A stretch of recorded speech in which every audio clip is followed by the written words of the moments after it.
The skies over Bastion were black with smoke. The demon of Zur, wings unfurled, rained ruin upon the defenders. Acid seared through armor, flesh melted, and just when the tide had turned against Callwen, they charged. The cavalry of Callwen burst from Bastion's gate, hammering down the slopes in a thundering tide. A charge from Callwen's finest. But the Zurak camp was empty. No prisoners, no slaves, only silence. They had been misled, so they turned back into the fray. Above it all, the Zurak leader, wreathed in smoke and shadow, rose into the sky, wings beating like war drums, and fled, not in fear, in purpose. He flies now toward No Galen. Far above No Galen, where the fabric of the world splits open like a wound, the tree of rot sways. Its limbs spiral through broken reality. From its warped crown, a basin has formed, in eye into elsewhere. There, standing and cloaked in decay, Placidus gazes at his once friend and victim. Ozymandias groans, feeling his body slowly being consumed, his veins fused to the bark, thoughts bleeding into and from the tree.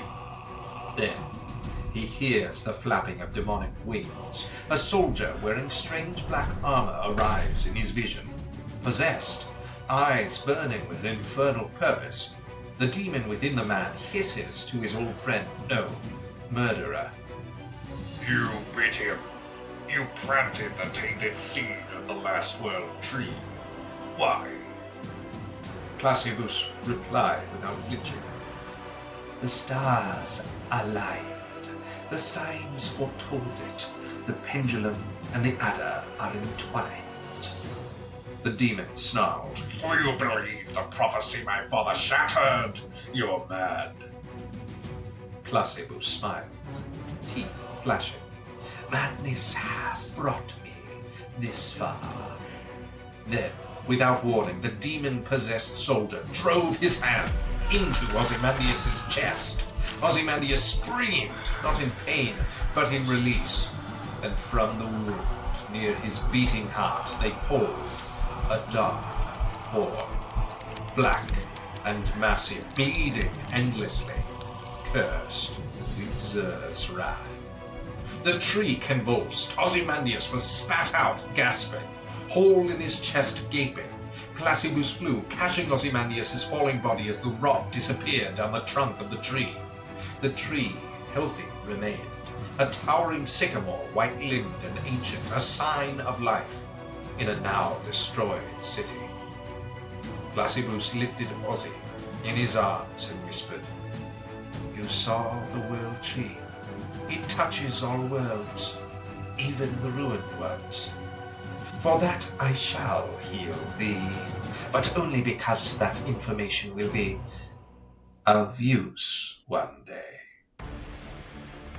Elsewhere, in the inner circle of Connecticut, the spirit of the east wind stirred.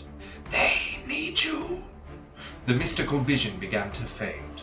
Those who had bathed in the heavenly spring awoke, gasping, changed. Their clothes dry despite floating in its divine waters. Their minds awakened. Joshua stood alone at the altar, lifting the silver spearhead, Arian fame. As his fingers closed around it, a shaft of hewn wood formed beneath it, instant and natural, as though the world itself breathed it into being. You have seen it then, the moment of sacrifice. The gathered nodded. An old wizard leaned in, shock on his face.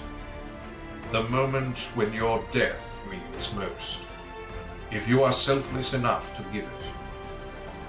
Farine gave me the same vision there on the plains of Old Galen, and yet, after all had come to pass and I died there, the Black Queen's blade in my chest, he has brought me, and he has given you, those also called by the spirit of the Aphor, the moment of sacrifice. May you bear it well.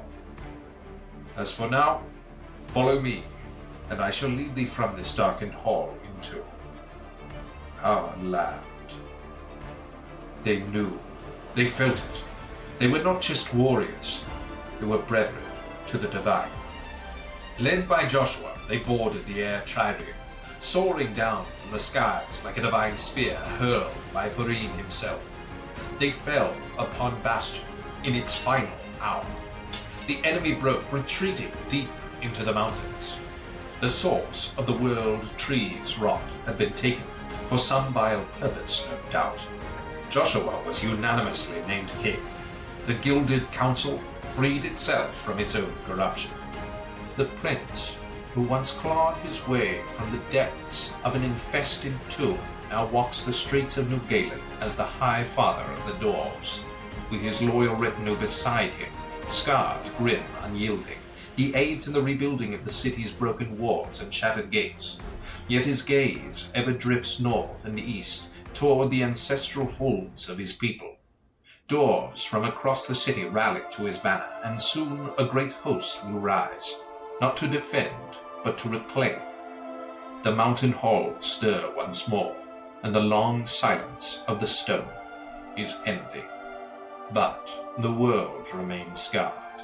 The Zerites regroup to the east, building a black temple and a city named after their dark god, Zer, a city of damnation. From the forest of Iestyn, the elves send envoys cloaked in shadow and moss, bearing dark news.